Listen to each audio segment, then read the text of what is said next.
When you are in the boat, we are different minds, we are different people, but we paddle as one. Watsu has great benefits. It is wonderful for pain relief. It is great for sleep enhancement, reducing stress.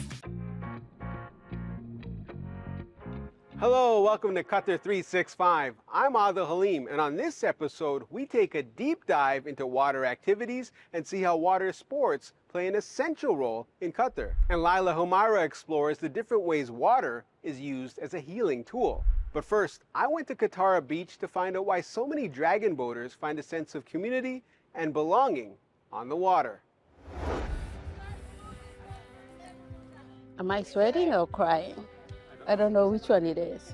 Considering the weather and the subject matter, it's likely a bit of both. But despite her tears, Lucia Kungu is feeling good. What's not to love? Paddling with friends who've become family. A welcome change for the fitness instructor who was diagnosed with cancer in 2017. I think the first thing that comes into your mind when you're told you have cancer is, am I gonna die? I think that was my first question. Lucy has lived in Qatar for more than a decade, but at the time of diagnosis was here alone. So she joined the Doha Wireless Warriors Dragon Boat team, paddling with fellow survivors. 1, 2, 3. Wireless Warriors! Rule number 1, have fun! It's a safe place. It feels home because, you know, when you're going through cancer, you feel like you are alone and all that. But then you come here and realize there are people that are going through worse than you do. The team is the brainchild of Canadian Sandy Thompson. She used to paddle with a survivors team back home and wanted to create a similar support group here. The sport of dragon boat originated in China nearly 2,000 years ago, but today its popularity has spread across the globe as a fun team-building exercise. Go! 1.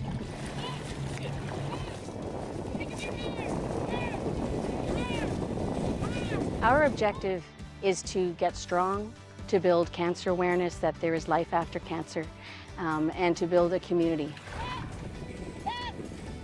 Don't give up. You can do this. You did chemo, you did radiation, you did surgery.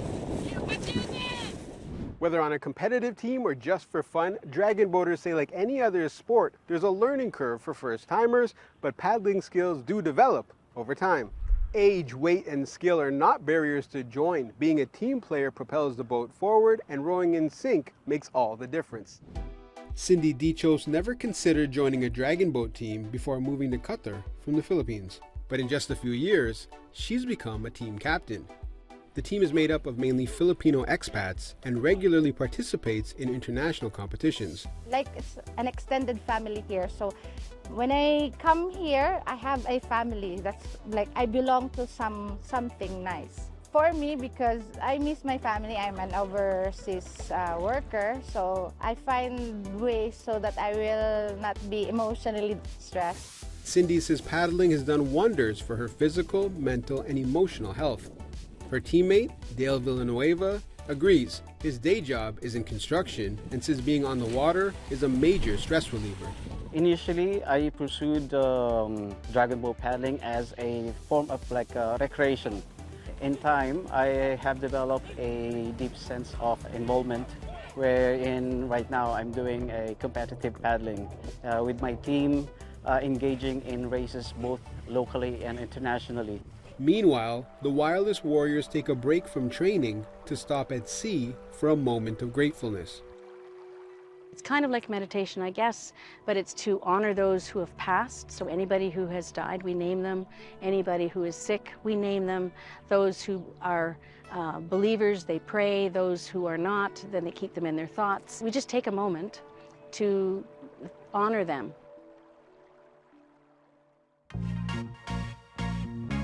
Now, staying in the water, Qatari swimmer Abdullah Al-Khaldi hopes to one day represent his country at the Summer Olympics. The 17-year-old has already brought back several medals from regional tourneys.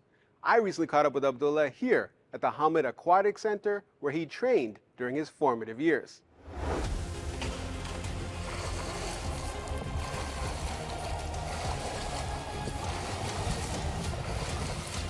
Abdullah, your first competition at 9 years old was in this pool. Yes. What kind of memories does it bring back when you look over here? A lot of memories kicked back then. You remember like what you did when you were 9, 10, 11, and then look at yourself now. It's like a big change, like, oh, some have changed a lot, got faster, improved, better mentality. In 2021, we went to camp in Bulgaria. Then we swam in Qatar, this pool also. I swam the 50, 100, 200 breaststroke, got a gold and 2 silvers. Then actually, after that competition in 2 months, we went to our first Arab competition, which was like a big highlight in our career. It was something new for us.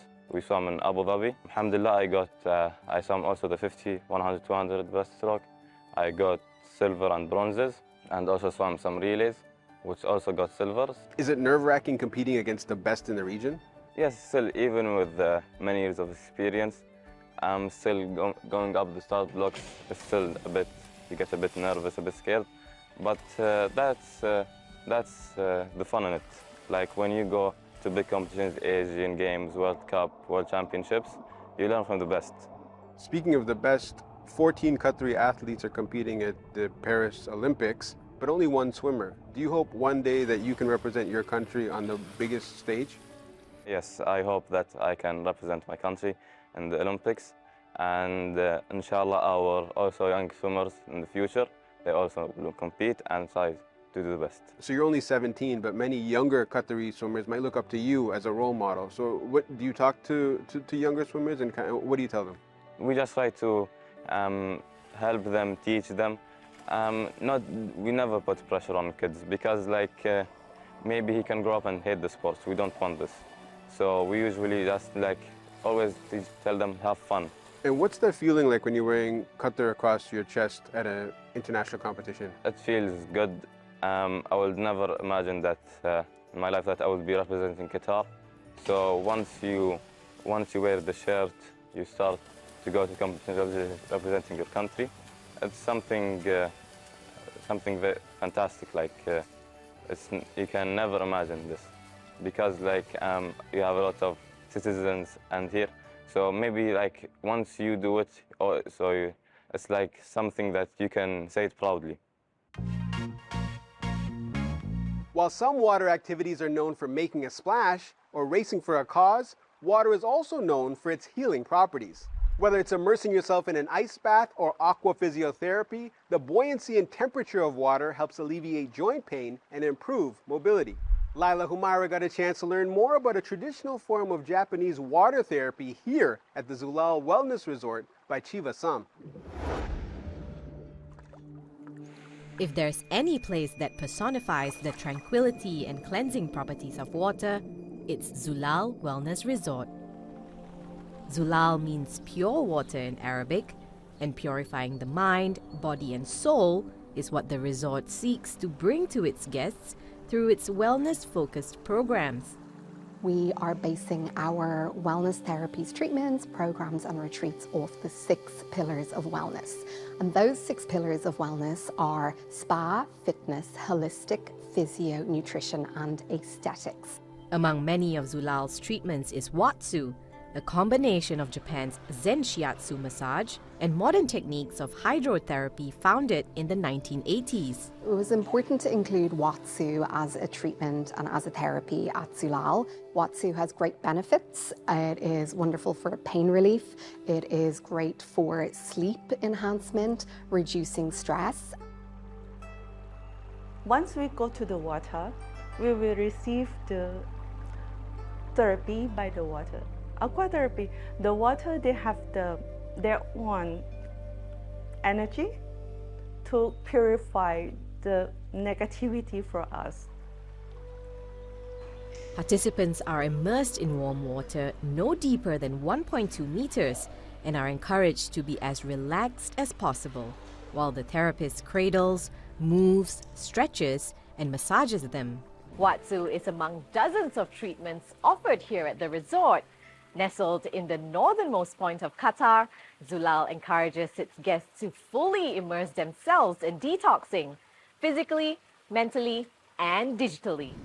I leave the serenity of Zulal and make my way back to the city, only to be met with what can be described as an extreme approach.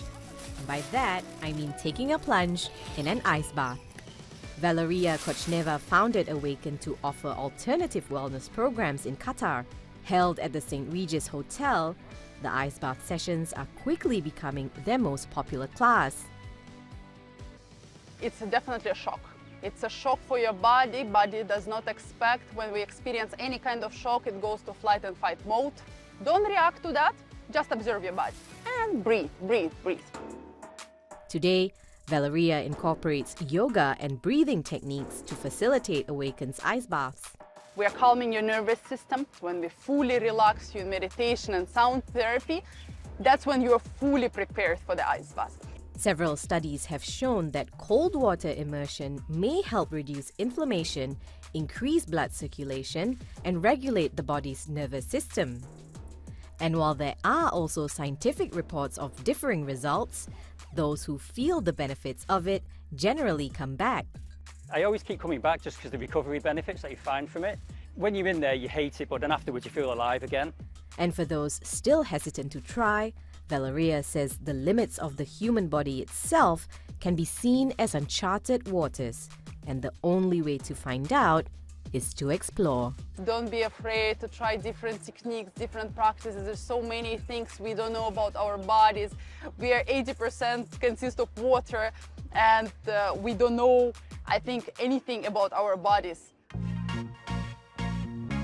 With only one shared land border with Saudi Arabia, much of Qatar is surrounded by the Persian Gulf. On this episode, we explored how water is used as a crucial element, from healing therapies, having fun in the sun. We hope you enjoyed getting in the water with us. But that's all the time we have for now. For more, check out Euronews.com and connect with us through our hashtag. Thanks for watching, and we'll see you next time on Qatar 365.